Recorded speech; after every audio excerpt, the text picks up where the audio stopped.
Hello and welcome to 100% maths. हम कर रहे हैं क्लास 12th के लिए chapter number 7 that is integrals. तो आज की वीडियो में हम करेंगे मिसलेनियस एक्सरसाइज के क्वेश्चन नंबर 32 से लेके क्वेश्चन नंबर 40 तक और इस चैप्टर को करेंगे कंप्लीट। तो ये क्वेश्चंस बहुत इंपॉर्टेंट हैं क्योंकि इसमें प्रूव द फॉलोइंग वाले क्वेश्चंस हैं और एमसीक्यूज डिस्कस करेंगे जो कि आपके एग्जाम पॉइंट ऑफ व्यू से काफ़ी इंपॉर्टेंट हैं। सो वीडियो को एंड तक ज़रूर देखिएगा। आइए वीडियो स्टार्ट करते हैं। तो स्टार्ट करते हैं आज की video with the question number 32। तो यहाँ पर हमें इंटीग्रेशन गिवन है 1 to 3 dx upon x square x plus 1। इसको हमें प्रूव करना है 2/3 प्लस log 2/3। ओके, सो हम यहाँ पर लेफ्ट हैंड साइड से स्टार्ट करेंगे। सो हमारे पास यहाँ पर है 1 upon x square into x plus 1, यही है हमारे पास। तो अब यहाँ पर हम इसको कैसे सॉल्व कर सकते हैं? हम इसको सॉल्व कर सकते हैं using partial fractions with the help of partial fraction. So यहाँ पर ले रही हूँ a upon x, then b upon x square, c upon x plus 1। तो हमने ये फॉर्मेट डिस्कस किए थे, तो हम इसको वहाँ पर पार्शियल फ्रैक्शंस में मैंने आपको बताया था कि वहाँ पर ऐसे फॉर्मेट में जब हमारे पास एक स्क्वायर वाली टर्म होती है तो हम इसको पहले x लिखते हैं, फिर एक्स स्क्वायर लिखते हैं और फिर साथ में ये जो लीनियर टर्म है ना, वहाँ पर डिस्कस किया था हमने। अब ये जो डिनोमिनेटर है वो तीनों के साथ मल्टीप्लाई होगा, यानी कि a b c के साथ। सो 1 इज इक्वल टू क्या बचा, a into x plus 1, then b के साथ सिर्फ x प्लस 1 और c के साथ सिर्फ एक्स स्क्वायर, राइट। सो अब यहाँ पर a b c की वैल्यूज़ मुझे निकालनी है। सो रैंडमली मैं x की वैल्यूज़ पुट करूँगी। सबसे पहले x की वैल्यू 0 पुट करूँगी, उससे a भी 0 हो जाएगा, c भी 0 हो जाएगा, b की वैल्यू आ जाएगी। So 1 is equal to b into 0 plus 1, तो 1 is equals to b। Okay, then हम यहाँ पर x की वैल्यू जो है वो यहाँ पर -1 पुट करेंगे। So 1 is equal to a तो 0 हो गया, b भी 0 हो गया, c इंटू -1 का square that is equal to c की वैल्यू भी कितनी आ गई, 1 आ गई। देन हम लास्ट में put x is equals to 1 करेंगे। So 1 is equal to a into 1 into 2 plus b into 2 plus c into 1, ठीक है। सो यहाँ पर b और c की वैल्यूज़ 1 1 ही है, सो 2 प्लस 1 हो जाएगा और साथ में यहाँ पर 2a हो जाएगा इक्वल्स टू 1। सो 1 माइनस 3 कितना हो गया, -2 is equals to 2a। So a की वैल्यू आ गई -1। सो हमने a b c तीनों की वैल्यूज़ जो है वो निकाल ली हैं। अब हमें क्या करना है, इंटीग्रेशन करनी है। तो जब हमने इसको स्प्लिट किया तो इस फॉर्मेट में किया था। सो इंटीग्रेशन आ गई, a की वैल्यू कितनी है, -1 अपॉन x हो गया with respect to dx। Then b की वैल्यू 1 है upon x square with respect to dx। Then c की वैल्यू भी 1 है upon x plus 1 with respect to dx, ठीक है। अब हम इसकी इंटीग्रेशन सॉल्व करेंगे। Minus log of mod of x। अब 1/x स्क्वायर की इंटीग्रेशन मैं आपको यहीं सॉल्व करके दिखा देती हूँ। सो x की पावर क्या बन जाएगा, -2 विद रिस्पेक्ट टू dx। तो ये बन गया आपके पास x की power -2 plus 1 upon -2 plus 1 that is equal to x की पावर -1 अपॉन -1, या फिर लिख सकते हो आप इसको -1 अपॉन x, ठीक है। सो -1 अपॉन x जो है वो इसकी इंटीग्रेशन आ गई। देन इसकी इंटीग्रेशन क्या हो जाएगी, log mod of x plus 1, ठीक है। अब यहाँ पर आप देखो कि ये log mod ऑफ x है और ये plus log mod of x plus 1 है, तो log m-n वाला फॉर्मूला लग सकता है। तो ये बन जाएगा log mod of x plus 1 upon x, साथ में क्या आ गया, -1/x, ठीक है। अब यहाँ पर ना हमारी लिमिट्स भी थी। लिमिट्स क्या थी, 1 से लेके 3 तक। बस इसमें आपने लिमिट्स पुट कर देनी है और आपका जो है आंसर आ जाएगा। सो यहाँ पर upper limit minus lower limit. So upper limit क्या है, 3 प्लस 1 कितना हो गया, 4 अपॉन 3, ठीक है, -1 अपॉन 3, ठीक है। ये मैंने आपकी कौन सी पुट कर दी, upper limit, minus log 1 plus 1 2 upon 1 -1 upon 1 जो है वो क्या रहेगा, 1 ही रहेगा, ठीक है। सो अब इसको हम सॉल्व करेंगे। तो अगर ये log m है और ये log n है तो log m माइनस n क्या होता है, log m अपॉन n होता है। सो log 4/3 इंटू 1/2 हो जाएगा, माइनस 1/3 प्लस 1। सो ये आ गया हमारे पास log 2/3 और plus 2/3। So this is my right hand side. तो in this way you have to prove the questions. Next चलते हैं क्वेश्चन नंबर 33 पे। तो यहाँ पर हमें लेफ्ट हैंड साइड को राइट हैंड साइड प्रूव करना है। तो यहाँ पर हम लेफ्ट हैंड साइड से स्टार्ट करेंगे। सो इंटीग्रेशन है 0 to 1 x और e की पावर x, तो दो फंक्शंस हैं और उनके बीच में मल्टीप्लिकेशन का साइन है, तो हम यहाँ पर इंटीग्रेशन बाय पार्ट्स लगाएंगे। अकॉर्डिंग टू आइलेट रूल हम डिसाइड करेंगे x और e की पावर x में से सबसे पहला फंक्शन हम किसको लेंगे। सो x हमारा एल्जेब्रिक फंक्शन है, ठीक है, और जो e की पावर x है वो एक्सपोनेंशियल फंक्शन है। तो हम एल्जेब्रिक को फर्स्ट फंक्शन लेंगे, यानी कि हमने x को फर्स्ट फंक्शन लेना है, ठीक है, और e की पावर x जो है उसको सेकंड फंक्शन लेना है। विद रिस्पेक्ट टू dx इसकी इंटीग्रेशन करनी है। Okay, so first function as it is e की पावर x की integration with respect to dx minus d/dx of x, यानी कि फर्स्ट फंक्शन का डेरिवेटिव, सेकंड फंक्शन की इंटीग्रेशन और पूरे की integration with respect to dx। तो ये मैंने इंटीग्रेशन बाय पार्ट्स का फॉर्मूला लगाया। सो x आ गया e की पावर x ही रहेगा, minus integration of d/dx of x is 1, e की पावर x इसकी integration with respect to dx, और लिमिट साथ साथ आपने पुट करते जाना है, ठीक है। सो x e की पावर x की इंटीग्रेशन e की पावर x फिर से, ठीक है, और अब इसकी लिमिट्स पुट करेंगे। So upper limit minus lower limit, x की जगह पर पहले 1 आएगा, 1 इंटू e की पावर 1 माइनस e की पावर 1, ठीक है, minus lower limit 0 into e की पावर 0 माइनस e की पावर 0। ओके, 1 इंटू e की पावर 1 ही हो गया, e लिख सकते हैं, माइनस e माइनस, तो ये 0 हो गया, माइनस e की पावर 0 कितना होता है, 1 होता है, ठीक है। सो ये e और e कैंसिल हो गया, माइनस माइनस हो गए प्लस, तो answer is 1 which is equal to our right hand side. Okay, next चलते हैं क्वेश्चन नंबर 34 पे। तो यहाँ पर है -1 to 1 x की पावर 17 cos की पावर 4x dx जो है वो 0 के इक्वल है।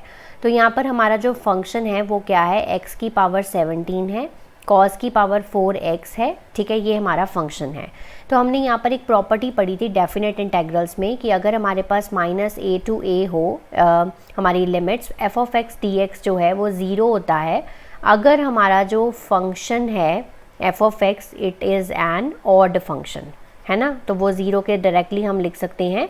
और अगर वो f of x जो है वो ऑड फंक्शन है, ऑड फंक्शन का मतलब क्या है, अगर हम x की जगह पर -x पुट करते हैं तो क्या होता है, माइनस बाहर आ जाता है, तो इस तरह से हो जाता है, माइनस ऑफ fx बन जाता है। तो हम यहाँ पर पुट करके देख लेते हैं, f of -x करके देख लेते हैं।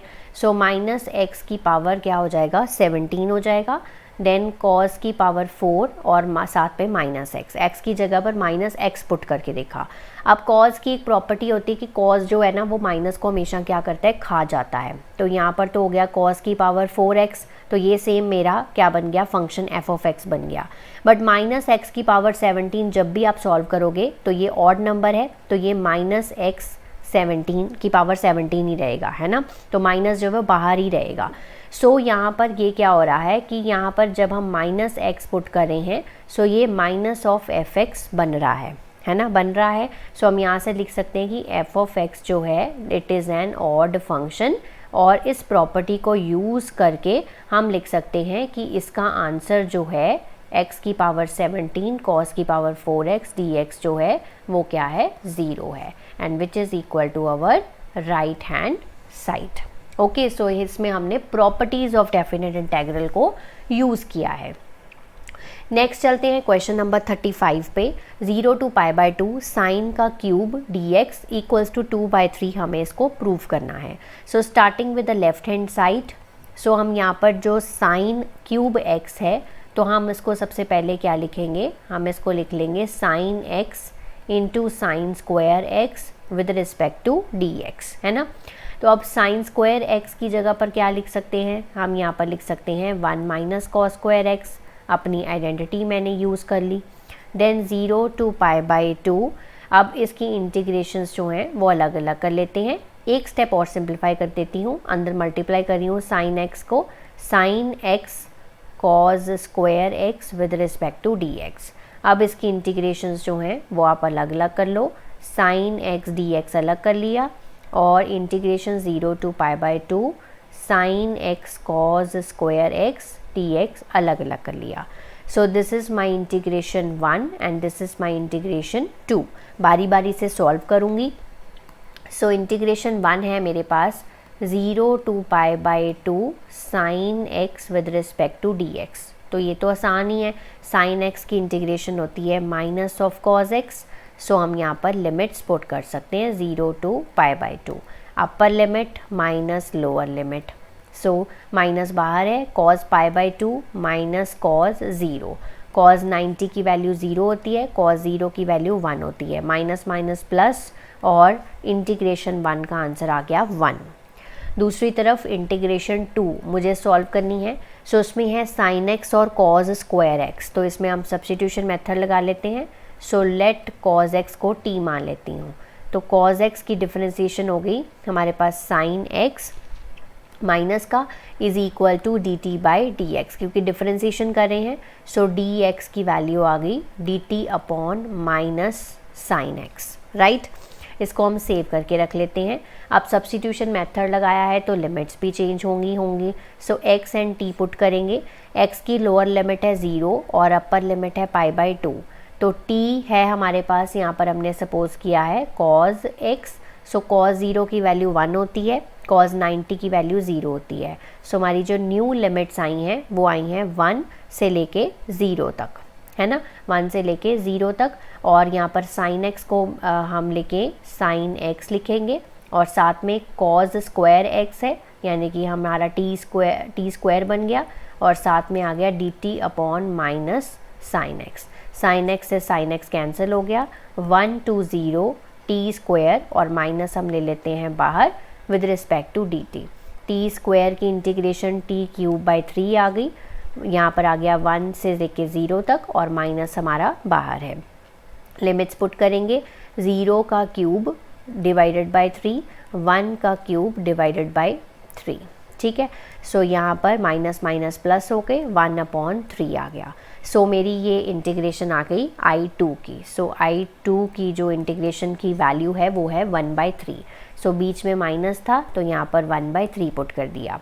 सो एलसीएम ले लूँगी, 3 minus 1 upon 3 that is equals to 2/3, which is my right hand side. So hence proved. Next moving to question number 36. तो 0 to pi by 4 2 tan cube x dx equals to 1 minus log 2, इसके हमें proof करना है, ठीक है। सो हम left hand side से इसके स्टार्ट करें हैं। सो 2 को मैं बाहर ले रही हूँ क्योंकि कॉन्स्टेंट है, 0 to pi by 4 और अंदर मेरे पास बचा tan क्यूब x। तो tan क्यूब x को मैं लिख रही हूँ tan x into tan square x with respect to dx, ठीक है। तो ये मैंने लेफ्ट हैंड साइड से स्टार्ट किया है। सो 2 बाहर है, 0 to pi by 4 tan x को ऐसे ही रहने दो। इसमें हम अपनी आइडेंटिटी यूज़ कर सकते हैं, that is secant square x minus 1 with respect to dx। अब फिर से सेम पिछले क्वेश्चन की तरह क्या करना है, इसको मल्टीप्लाई करो और इंटीग्रेशंस अलग अलग कर लो, ठीक है। तो tan x secant square x with respect to dx minus 0 to pi by 4 tan x with respect to dx। तो मल्टीप्लाई करने के बाद मैंने क्या किया, इंटीग्रेशंस अलग अलग कर ली। अब हमें इनको सॉल्व करना है। सो this is my integration 1 and this is my integration 2। So integration 1 को मैं इधर सॉल्व कर रही हूँ। सो यहाँ पर है tan x और सीकेंड स्क्वायर x, तो आप क्या करोगे, यहाँ पर सब्स्टिट्यूशन मेथड लगाओगे जैसे आपने पिछले क्वेश्चन में किया था। सो लेट कर देते हैं tan x is equals to t। So tan x की डिफरेंशिएशन क्या होती है, secant square x equals to dt upon dx। So dx is equals to dt अपॉन सीकेंड स्क्वायर x। अब क्या किया है, अब सब्स्टिट्यूशन की है तो लिमिट्स भी चेंज होंगी। तो x एंड t लिख लिया। x की लोअर लिमिट है 0, अपर लिमिट है पाई बाय 4। टी को क्या सपोज किया है, tan x, tan 0 की वैल्यू 0, tan π/4 की वैल्यू 1, राइट। सो हमारी जो न्यू लिमिट्स आ रही हैं वो आ रही हैं 0 to 1, 0 to 1। Then tan x को मैंने पुट किया था t, देन हमारे पास सीकेंट स्क्वायर x आप ऐसे ही रहने दो, dt upon secant square x, ये दोनों फैक्टर कट गए। So 0 to 1 t with respect to dt, तो t की इंटीग्रेशन होती है t²/2 0 to 1। Now you can put the limits 1/2 minus 0/2 that is equal to 1/2। So मेरी इंटीग्रेशन 1 की value आ गई 1/2, ठीक है। अब यहाँ पर मैं सॉल्व कर रही हूँ अपनी integration two 0 to π/4 tan x with respect to dx। तो tan x की इंटीग्रेशन क्या होती है हमारे पास, log mod of secant x, यही होती है हमारे पास। सो हम यहाँ पर लिमिट्स पुट करेंगे 0 to π/4। So log secant x, secant π/4 minus secant 0, ये मैंने लिमिट्स पुट कर दी। सो अब हम सीकेंट π/4 की वैल्यू होती है √2 minus 0, so this is log √2, है ना, log √2 है। अब √2 को मैं कैसे लिख सकती हूँ, मैं ऐसे लिख सकती हूँ 2 की पावर 1/2 लिख सकती हूँ। अब ये 1/2 जो है वो आगे आ जाएगा, सो 1/2 log 2 बन गया। सो this is my value of I2, this is 1/2 log 2, right. अब क्या करना है, 2 को अंदर ले जाओ, 2 को जब हम अंदर लेके जाएंगे मल्टीप्लाई करेंगे, सो ये तो 1 बचा और ये 2 × 1/2 भी कैंसिल हो गया, तो ये सिर्फ log 2 बचेगा which is my right hand side. तो ऐसे आपको ये question step by step solve करने हैं, आपको फुल मार्क्स मिलेंगे। नेक्स्ट चलते हैं अपने क्वेश्चन नंबर 37 पे। 0 to 1 sine inverse x dx equals to π/2 - 1। तो बहुत ही सिंपल सा क्वेश्चन है। तो देखो हम लेफ्ट हैंड साइड से इसको स्टार्ट करेंगे। तो यहाँ पर है 0 to 1 sine inverse x dx। तो यहाँ पर पहले साइन इनवर्स x को ख़त्म करने के लिए हमें x को क्या मानना पड़ेगा, साइन थीटा मानना पड़ेगा, ठीक है। अब हम इसकी करते हैं differentiation with respect to d theta, that is dx/d theta कितना हो गया, cos थीटा के बराबर हो गया। सो dx की वैल्यू आ गई cos theta d theta, okay. So integration, अब लिमिट्स भी चेंज होंगी क्योंकि हमने यहाँ पर सब्स्टिट्यूशन मेथड लगाया है। सो x की लोअर लिमिट है 0, अपर लिमिट है 1। अब थीटा की वैल्यू हमें चाहिए, सो थीटा किसके बराबर है, यहाँ से हम निकाल सकते हैं। सो थीटा जो है 2 साइन इनवर्स x के बराबर है। सो साइन इनवर्स 0 क्या हो गया, 0, साइन इनवर्स 1 क्या हो गया, π/2। तो हमारी जो न्यू लिमिट्स हैं दैट इज़ 0 to π/2। अंदर हमारे पास है साइन इनवर्स और साथ में है साइन थीटा, क्योंकि x की जगह पे साइन थीटा हो गया, dx की जगह पर cos थीटा d थीटा हो गया। So 0 to π/2 sine inverse sine theta क्या हो जाएगा, थीटा अकेला, साथ में cos थीटा और साथ में d थीटा। अब हमारे पास यहाँ पर दो फंक्शंस हैं, थीटा और cos theta. So integration by parts लगाएंगे। सो अब यहाँ पर आप देखिए जो थीटा है वो आपका क्या है, अलजेब्रिक फंक्शन है, और ट्रिग्नोमेट्रिक फंक्शन कौन सा है, cos थीटा। तो आप फर्स्ट फंक्शन किसको लेंगे, थीटा को, और cos थीटा को लेंगे आप सेकंड फंक्शन। बाय पार्ट्स लगा लेते हैं। तो first function as it is, second function की integration cos theta d theta हो गया, माइनस फर्स्ट फंक्शन का डेरिवेटिव, ओके, फर्स्ट फंक्शन का डेरिवेटिव हो गया, साथ में इंटीग्रेशन ऑफ सेकंड फंक्शन और पूरे की integration with respect to d theta, ठीक है। सो इंटीग्रेशन बाय पार्ट्स लगाया है और यहाँ पर आप साथ साथ लिमिट्स यूज़ कर सकते हैं। सो सॉल्व करेंगे, सो थीटा आ गया, देन साइन थीटा होगी इसकी integration, minus d/d theta of theta, d/d theta of theta is 1 only, then cos theta की इंटीग्रेशन हो गई साइन थीटा और इस पूरे की integration with respect to d theta. So theta sine theta, sine theta की इंटीग्रेशन होती है माइनस ऑफ cos थीटा, तो ये प्लस बन जाएगा, plus of cos theta. So 0 to π/2, 0 to π/2 यहाँ भी लिखना है आपको। अब आप क्या करिए, लिमिट्स पुट कर दीजिए, upper limit minus lower limit, π/2 sine π/2 plus cos π/2 minus lower limit 0 into sine 0 minus cos 0। So pi by 2 sine 90 की वैल्यू 1, कॉज 90 की वैल्यू 0, माइनस 0, कॉज 0 की value 1. So pi by 2 minus 1, which is my right hand side. So this is the answer, hence proved. So next चलते हैं अपने MCQ section पे. तो यहाँ पर 38 से लेकर 40th क्वेश्चन तक हमें MCQ सॉल्व करने हैं. तो आसान से क्वेश्चन हैं. तो सबसे पहला 38 क्वेश्चन करते हैं. dx अपॉन e की पावर x प्लस e की पावर माइनस x. ओके, तो हम इसे थोड़ा सा पहले सिंप्लीफाई कर लेते हैं. सो इसको हम ऐसे लिख सकते हैं 1 अपॉन ई की पावर x, बिल्कुल लिखा जा सकता है. ऊपर है dx e की पावर x और इसका हम नीचे एलसीएम ले लेते हैं. सो ये बन जाएगा e की पावर 2x प्लस 1 और ये जो e की पावर x है वो सबसे ऊपर चला जाएगा. सो नीचे आ गया e की power 2x plus 1 with respect to dx. आप क्या करना है, सब्स्टिट्यूशन मेथड लगाना है. e की पावर x को t पुट कर दीजिए. सो e की पावर x की डिफरेंशिएशन भी e की पावर x ही होती है, equals to dt by dx. dx is equals to dt upon e की पावर x. सो इंटीग्रेशन आ गया t अपॉन ये क्या बन जाएगा t square plus 1 dt upon e की पावर x. तो यहाँ पर आप e की पावर x ही रहने दे सकते हैं, ये कैंसिल हो जाएंगे. ठीक है, सो ये आ गया 1 upon t square plus 1 with respect to d t. So 1 upon t square plus 1 integration किसकी होती है, tan इनवर्स t की होती है. tan inverse t plus constant of integration, right, क्योंकि ये इंडेफिनेट इंटेग्रल है.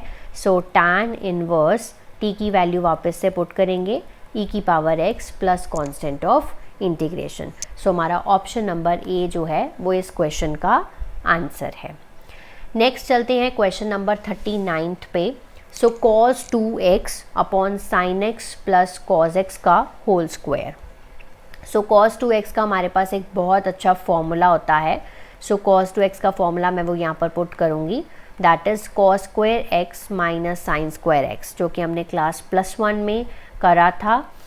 सो cos square x minus sine square x put कर दिया. नीचे आ गया हमारे पास sine x plus cos x. तो इसको मैं ना 2 बार लिख लेती हूँ ईजी करने के लिए. Sine x plus cos x ऐसे भी तो लिख सकती हूँ विद रिस्पेक्ट टू dx. ऊपर देखो a square minus b square का फॉर्मूला है, तो मैं यहाँ पर इसको ओपन कर देती हूँ. Cos x plus sine x हो जाएगा और cos x minus sine x हो जाएगा. नीचे देखो हमारे पास है sine x plus cos x. ठीक है, एक जैसी टर्म्स जो हैं वो अब यहाँ से क्या हो जाएंगी, कैंसिल हो जाएंगी. सो देखो ये एक टर्म इस टर्म से कैंसिल हो गई. सो मेरे पास बचा यहाँ पर सिर्फ cos x minus sine x और नीचे बचा मेरे पास cos x plus sine x और इसकी हमें इंटीग्रेशन करनी है. फिर से सब्स्टिट्यूशन मेथड लगाएंगे. सो हम यहाँ पर cos x plus sine x को t पुट करेंगे. सो cos x की डिफरेंशिएशन होती है minus sine x, sine x की डिफरेंशिएशन होती है cos x, equals to d t upon d x. So d x की वैल्यू आ गई d t upon cos x minus sine x. ठीक है, so integration cos x minus sine x को as it is रहने देते हैं. ठीक है, नीचे वाली को t पुट किया था into d t upon cos x minus sine x. ये फैक्टर इस फैक्टर से कट हो गया. सो इंटीग्रेशन रहेगी 1 अपॉन टी डी टी. तो ये तो बहुत ही सिंपल है, log mod of t plus constant of integration. क्योंकि ये इंडेफिनेट इंटेग्रल था, t की वैल्यू वापस से हम पुट कर देते हैं, that is cos x plus sine x plus constant of integration. So answer is option number B. Okay, तो चलिए मूव करते हैं अपने लास्ट क्वेश्चन पे, that is question number 40. If f of a plus b minus x equals to f of x है, तो ये हमें ना गिवन पार्ट है. ठीक है, देन आपको पूछा गया है a to b x of f of x क्या होगा. ठीक है, तो हम यहाँ पर सबसे पहले इसको ले लेते हैं i is equals to a to b x into f of x with respect to d x. तो सबसे पहले हमने इसको ले लिया और इसको आप फर्स्ट इक्वेशन मार्क कर लो, राइट. तो अब यहाँ पर हम एक प्रॉपर्टी यूज़ करने वाले हैं. सो प्रॉपर्टी क्या है, a to b f of x d x को हम कैसे लिख सकते हैं, a to b f of lower limit plus upper limit यानी कि a plus b minus x d x. तो ये प्रॉपर्टी हम यहाँ पर क्या करेंगे, यूज़ करेंगे। सो यहाँ पर प्रॉपर्टी कैसी यूज़ होगी, ए टू बी, एक्स की जगह पर हम a plus b minus x use करेंगे। So a plus b minus x, यहाँ पर क्या हो जाएगा, f of a plus b minus x with respect to t x. तो ये वाली प्रॉपर्टी हमने यूज़ करी है, ठीक है, यूजिंग द प्रॉपर्टी यहाँ पे आप लिख सकते हैं या प्रॉपर्टी भी मेंशन कर सकते हैं, right. So I is equal to a to b a plus b minus x, और ये हमें क्या गिवन है, ये देखो एफ ऑफ एक्स के बराबर गिवन है। सो हम इसको लिख सकते हैं एफ ऑफ एक्स, ठीक है। तो हम यहाँ पर गिवन लिख देंगे कि हमें ये ऑलरेडी गिवन है, ठीक है। सो अब यहाँ पर हमारे पास आ गया I is equal to integration a to b. अब क्या करेंगे, हम इसको अंदर मल्टीप्लाई कर देंगे, यानी कि ए प्लस बी के साथ एफ ऑफ एक्स आ गया, ठीक है, with respect to d x, और साथ में हमारे पास x के साथ f ऑफ x आ गया। तो मैंने मल्टीप्लाई कर दिया और इंटीग्रेशंस को अलग अलग कर दिया, ठीक है। सो this is my equation number 2। अब आप क्या करो, फर्स्ट इक्वेशन और सेकंड इक्वेशन को क्या कर दो, ऐड कर दो। तो हमारे पास लेफ्ट हैंड साइड पे क्या बनेगा, 2i बनेगा। सो फर्स्ट इक्वेशन में क्या था आपके पास, a टू बी एक्स और एफ एक्स डी एक्स, ठीक है। सेकेंड इक्वेशन में क्या था, integration a to b a plus b f of x d x, और साथ में a to b x f x d x, ठीक है। तो ये वाला फैक्टर इस फैक्टर से कट जाएगा। सो 2i इज इक्वल्स टू क्या आ गया, इंटीग्रेशन ए टू बी, और ए प्लस बी ना हम बाहर ले लेते हैं क्योंकि ये कांस्टेंट ही है, अंदर हमारे पास बचेगा सिर्फ f of x d x. So i is equals to a plus b by 2 integration a to b f of x d x, ठीक है। तो ये आ गया इस क्वेश्चन का रिक्वायर्ड आंसर। तो अब आप देख सकते हैं कि कौन सा ऑप्शन मैच कर रहा है, वो हमारा ऑप्शन नंबर डी है। So answer of this question is option number D. So I hope सारी इंटीग्रेशन बहुत अच्छे से आपको क्लियर हो गई है। नेक्स्ट वीडियो मिलूंगी नेक्स्ट चैप्टर के साथ, तब तक आप इसको प्रैक्टिस करिए, रिवाइज करिए। Have a nice day to all of you.